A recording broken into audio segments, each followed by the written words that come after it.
tiene mucho que ver con este enfoque de devolución, ¿no? Y me parece muy interesante y creo que deberías de repente dar una pequeña introducción de quién eres, qué es lo que haces y sobre todo de qué va esta devolución. Creo que es de 5 puntos y de hecho me parece un aporte bastante interesante. Bienvenido. Bueno, muchas gracias, Vania, por la invitación. Bueno, el proyecto en general se llama La Gran Devolución. Ese es lo que trata es de devolverle el poder al ciudadano, llamando por la gran usurpación que hizo el Estado, sobre todo de los 70 para adelante. Y se ha diseñado ese proyecto justamente para limitar al gobierno, tener mercados libres y propiedad privada. Pero esto es un proyecto político que requiere un programa para implementarlo y ese se llama las 5 reformas, ¿no? Reforma política, reforma económica, reforma educativa, reforma de la salud y reforma de las pensiones. Que lo que intenta es, primero, por el lado de la seguridad, restablecer que las calles sean seguras. Segundo, por el lado de los ingresos, llegar hasta lo que hasta ahorita lo registrado, que es en Qatar, $120.000 al año según el Banco Mundial. Tercero, en la parte educativa, queremos una calidad elevada. En la salud, no queremos gente esperando, sino que se le atienda rápido. Y en la parte de pensiones, que tengamos un mercado libre de pensiones, no que tengamos que ser descontados obligatoriamente por el parte del empleador, ¿no? Ese sería, digamos así, los grandes beneficios del programa las 5 reformas, ¿no? Que no sé por qué tanto afán con lo que dice Hans de nueva constitución, pero es algo que siempre está en el medio. Y cuando tú le preguntas, ya, ¿para qué quieres una nueva constitución? No, porque soy pobre, porque quiero salir de la pobreza y esta constitución empobrece, ¿no? ¿Tú qué piensas, José Luis? O sea, ¿dónde está fallando la política? Mira, la política está fallando por un sistema que tenemos que se llama estatismo y que hace justamente lo que no deberían hacer los partidos políticos, que es politiquería. Y lo que nosotros estamos tratando de impulsar a través de este proyecto devolucionario es que existan partidos políticos y eso es lo que no se ve en el panorama actual, o sea, partidos liberales, partidos de defensores del gobierno limitado, que así era antes, se le conocía al liberalismo como gobierno limitado, y la ausencia de partidos políticos es lo que hace que se destroce la Constitución. Cualquier Constitución no tiene defensores, se destroza. Entonces, más que asegurar una Constitución política, sea liberal o de cualquier otra ideología, hay que asegurar que hayan partidos que defiendan sus ideologías y defiendan principalmente lo que creen. Y eso es lo que yo veo, que no existen partidos liberales, partidos de derecha, que además defiendan, como lo hacía antes el liberalismo clásico, defendía a la familia, defendía los valores tradicionales, y todo eso se ha perdido por la culpa de Rothbard, principalmente, que ha sido el causante de toda esta desgracia, de que el liberalismo clásico se ha dividido y se haya abierto hacia los libertarios que han hecho pues del liberalismo una caricatura, más aún pues que creen que los liberales clásicos somos gritones, ¿no? Y eso no es cierto, ¿no? Los liberales como Ronald Reagan, como Margaret Thatcher, como el mismo Ron Paul, no son gente gritona, son gente que se puede entender incluso con la izquierda, pueden discutir amablemente, no tienen por qué insultarse, tirarse lisuras el uno al otro, como ahora ha hecho Milei en lo que ha acusado a su vicepresidente de traidora, prácticamente un poco más le dice que es un monstruo. Entonces eso deja muy mal a los que defendemos la libertad, creen que somos así y realmente no es la manera y por eso necesitamos reivindicar la política, que es lo principal. ¿Y tú crees? Lo que estamos viendo es politiquería. Pero dime una cosa, o sea, ¿tú crees que necesariamente lo que necesita el Perú es liberalismo? O de repente no solo liberalismo. Sí. No, lo que necesita es el liberalismo clásico, ¿no? Yo no digo cualquier liberalismo porque se puede entender que el liberalismo puede ser incluso hasta progresista, abortista, ¿no? Va contra, digamos, el matrimonio tradicional y todo eso, ¿no? Yo hablo de ese matrimonio y de esos valores tradicionales de la familia peruana, que se nota que es bastante conservador. Lo que pasa sí, es que claro, el conservadurismo porque de repente el liberalismo no va a defender como corriente podría si es que de repente chocar un poco con esas tradiciones, ¿no? Así es. No, justamente por eso lo remarco, el liberalismo clásico en sus tradiciones es conservador. Eso lo puedes ver tú con Mateo Praxedes Sagasta en España, y lo puedes ver con Frank F. Meyer en Estados Unidos. Bien claro, ellos hablan del fusionismo como la integración de estas dos corrientes del conservadurismo y liberalismo, porque se separó en 1950 con Rothbard. Entonces, y aún lo agravó más Hayek todavía cuando dijo que los liberales no deberían ser políticas, sino deberían hacerse más bien dueños de think tanks, y eso se lo dijo a Anthony Fisher. Entonces hay que regresar al tema político. Yo creo que eso es importante en el Perú, tener gente preparada, porque no pueden entrar cualquier oportunista a hacer política, y tenemos que estar preparados, y para eso se necesita conocer bien al enemigo o al adversario, si quiere ponerlo así, para defender justamente la libertad, el gobierno limitado y el mercado libre, ¿no? Sí. ¿Qué cambios estructurales cree que se deben hacer en este tiempo, ya que obviamente se han generado tantos problemas y es algo continuo, no es algo reciente, ¿no? Entonces, José Luis, te escuchamos. Sí, el cambio estructural es limitar al gobierno en sus facultades naturales convenientes, que son justicia, seguridad y obras públicas. Esto lo dijo Adam Smith. Y ese cambio estructural requiere hacer reformas, entre ellas la reforma política, que significa limitar al gobierno a las funciones de 7 ministerios nada más, que serán Relaciones Exteriores, Justicia, Interior, Defensa, lo que es infraestructura, Hacienda, ya no Ministerio de Economía, y lo que es ayuda social, mientras esté funcionando lo que son los temas de los vouchers para educación, salud y pensiones. Ese es un cambio cualitativamente 180 grados, es girar el timón hacia la derecha y encauzarlo al Perú, que es por ahí donde debe andar, es ir a completar las reformas que se han dejado de hacer desde los 90, y eso es lo que está causando que el Perú no crezca más allá del 3%. Necesitamos reforma en lo educativo también, significa hay que hacer privatización, hay que transferir todos los activos del Estado a los profesores, quienes son profesores, directores, es decir, toda la comunidad educativa, menos los padres de familia. Luego, en el tema de la salud igual, todo lo que son hospitales, policlínicos, postas médicas, tiene que pasar a sus operadores naturales, que son los médicos, enfermeras, directores, todo eso.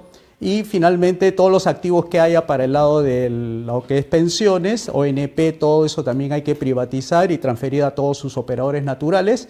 Y con eso nos arreglamos presupuestalmente un montón de dinero.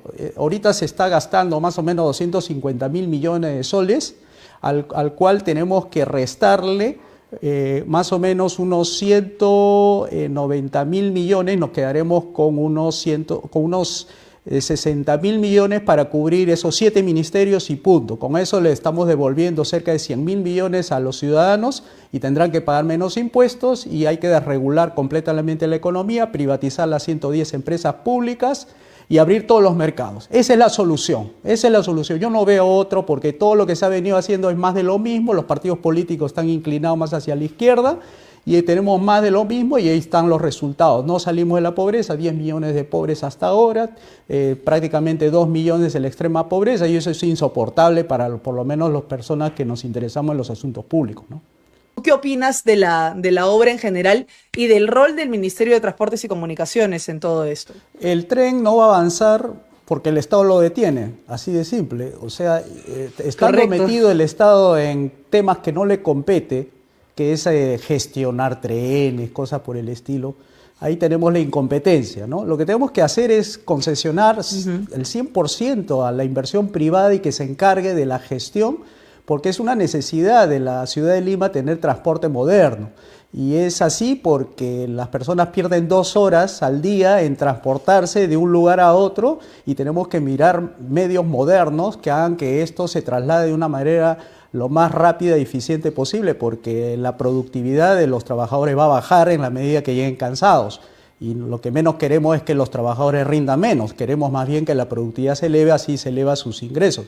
Pero esto va a ocurrir, como vuelvo a repetir, Así por es. un tema de sobredosis de Estado. Tenemos en el fondo las leyes malas que nosotros estamos señalando que el causante de todos los problemas económicos, políticos, sociales es por la cantidad frondosa de leyes malas que tenemos en el Perú. Hemos calculado de que hay 32.000 leyes más o menos aproximadamente.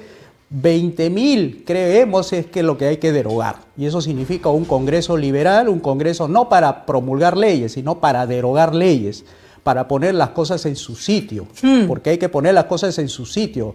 No podemos aceptar el desorden, no podemos aceptar la injusticia, no podemos aceptar la opresión, y para eso necesitamos congresistas liberales que hagan esa tarea de ir a derogar, y cuando tú derogas estás haciendo justamente las reformas que me he referido, la reforma política, económica, educativa, salud y pensiones. De esa manera vamos a tener no un tren, vamos a tener de repente 5 o 6 trenes rápidos, como hay en Japón, como hay en China, a 300, 400 kilómetros por hora de velocidad. Y eso lo podemos tener, pero siempre que seamos un país rico. Pero para empezar a ser un país rico tenemos que desmontar esta sobredosis de Estado, esta hiperinflación de leyes, para que se desate toda esta traba burocrática, insensible, de que no les importa el futuro de los niños, no quieren saber nada con el tema de la salud, los pacientes esperando, se nos mueren ahí en los pasadizos. Y claro, la presidenta interesada en levantarse su sueldo a 35.000 soles, los congresistas autorizando el aumento de los trabajadores por 10.000 soles, es decir, totalmente desconectado porque tenemos una democracia patológica, como lo dijo el filósofo Olavo de Carvalho.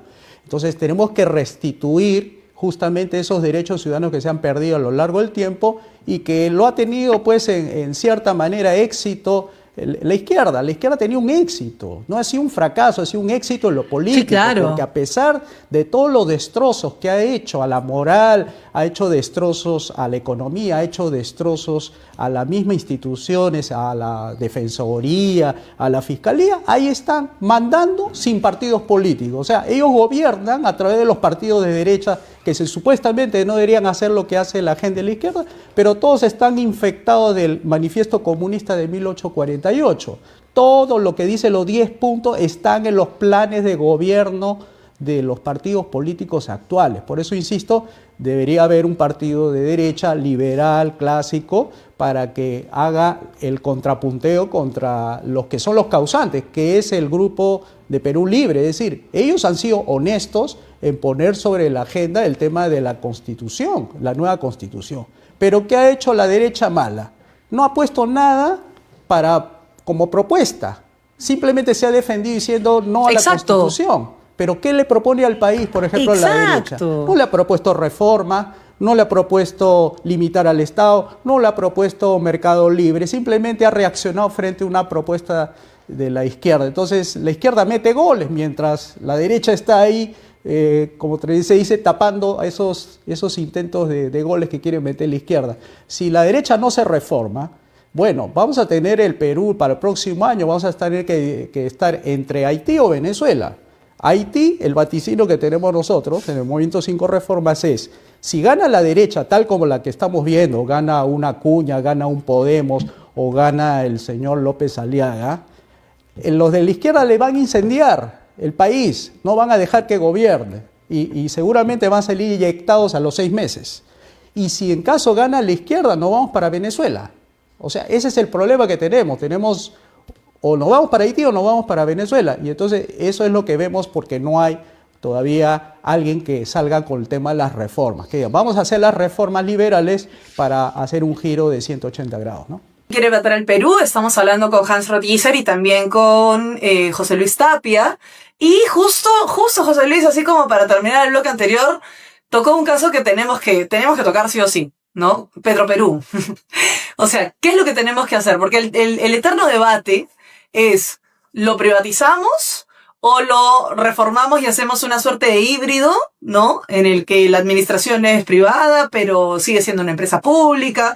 Y si lo quieren privatizar, ¿cómo lo van a hacer? Porque tampoco lo van a malbaratear después de que se le ha inyectado tantísimo dinero. Entonces, ¿qué es lo que creen que debería hacerse con Petroperú? ¿Se privatiza? ¿Se reforma? Cuéntanos qué piensan. Privatización popular. quiere decir accionariado difundido entre los peruanos y ellos tienen que decidir qué hacer con la empresa. No lo tiene que decir el gobierno, porque el gobierno ya ha tenido más de 60 años en su poder y no ha sabido manejarla eficientemente. Accionariado difundido significa entregarle una acción a cada peruano mayor de 18 años y que entre ellos se vayan articulando, puede ser a través de sociedades de fideicomiso, puede ser a través de participación ciudadana en la bolsa, pueden ser empresas que estén interesadas en comprar. Dejemos que el mercado se encargue de eso. Ya se verá los expertos, los que tengan que decir ahí, qué hay que hacer con Petroperú, si se tiene que asociar, si se tiene que vender como chatarra, si se tiene que de repente hacer algún partnerazgo, o sea, una sociedad afuera. Es decir, déjalo que el mercado y que no se metan ahí los expertos, los que dicen ser expertos en hidrocarburos, porque la han fregado toda, ¿ya? Ellos son los que lo han fregado junto con el gobierno y los sindicalistas que lo tienen secuestrada a esa empresa, y esa empresa tiene que pasar al sector privado sí o sí, porque esto ya no soporta más. Y esa es la propuesta liberal clásica, ¿no? Ya, pero, a ver, ya, lo que acabas de mencionar es algo que podría haber funcionado en un país como Inglaterra con Thatcher, ¿no? Pero, o sea, darle cierto accionado a personas mayores de 18 años, ¿cómo funciona bien eso? Porque yo estoy segura de que la mitad de los que nos están viendo no van a entender de qué va. Bueno, significa de que se van a una ventanilla de un banco privado y reclama su título valor. Quiere decir, usted va a ser dueño de Petroperú por el valor que tiene usted en ese papel. Y en ese papel figurará el valor dividido entre, no sé, los que sean mayores de 18 años, 25 millones de personas que creo que van a votar ahora, y eso lo divides entre el valor del activo. Eso es lo que más o menos se puede decir. Si vale 3.000 millones con sus deudas, pasivos, con todo, vale 3.000 millones. Bueno, esos 3.000 millones se dividen entre 25 millones de peruanos y a cada uno le tocará pues un sol, $1, $2. Entonces va a una ventanilla, reclama, y una vez que tenga ese papel ya tiene un derecho sobre las utilidades, por decir, llamarlo así, ¿no? Es la propiedad de la empresa que la tiene, no la va a tener el gobierno, no lo va a tener una empresa privada monopólica, que es lo que usualmente se hubiera hecho, ¿no? Trasladarlo de una empresa estatal a una empresa privada. Es la persona, y una vez que la persona tiene ya la facultad, tiene la propiedad de ese título, va a decidir qué hacer. ¿Lo vendo? ¿No lo vendo? ¿Me lo quedo? ¿Me asocio? Pero lo principal es que él decida, le dé legitimidad moral a la privatización, que es distinta al de los 90. De los 90 fue una transferencia a monopolios, transferencia de empresa monopólica estatal a monopólica privada. Eso es lo que hay que evitar, que la gente sea la que sienta que la privatización les beneficia a ellos, no al Estado, porque todo el mundo asocia privatización con venta al Estado y el Estado roba, ya lo sabemos cuánto roba, 13, 14% del presupuesto. Hay que darle a la gente que decida y ellas sean las que finalmente digan qué hacemos con Petroperú, pero ya no el burócrata. ¿No? Sí, totalmente. O sea, es un gasto completamente innecesario. Completamente innecesario. Y yo, o sea, si bien... Un punto que me está olvidando era el tema de que las privatizaciones aisladas en un contexto estatista van a fracasar. Tiene que ser hecho en el conjunto de reformas liberales, porque aislarlo, es decir, como Sedapal por su cuenta, aislarla, lo único que van a decir, va a tener justificación los socialistas, es decir, no pueden pagar la tarifa que Sedapal va a poner a partir de que sea privatizada, o sea, va a ser regular, va a ser controlada. Entonces, lo que hay que hacer es reformas completas para darle el suficiente ingreso a las personas y ya no tengan que depender de un agua subsidiada o depender de empresas estatales, porque hay como 110 empresas. Cajas municipales también hay que privatizarlas. Y eso tiene que ser con reformas, porque si no, fracasa la privatización aislada. Eso ya hemos visto que es en cualquier parte. Han intentado hacerlo aisladamente y fracasa porque no tiene, como se dice, el contexto arreglado, porque la gente no va a pagar con los actuales ingresos bajísimos que tiene un peruano, ¿no?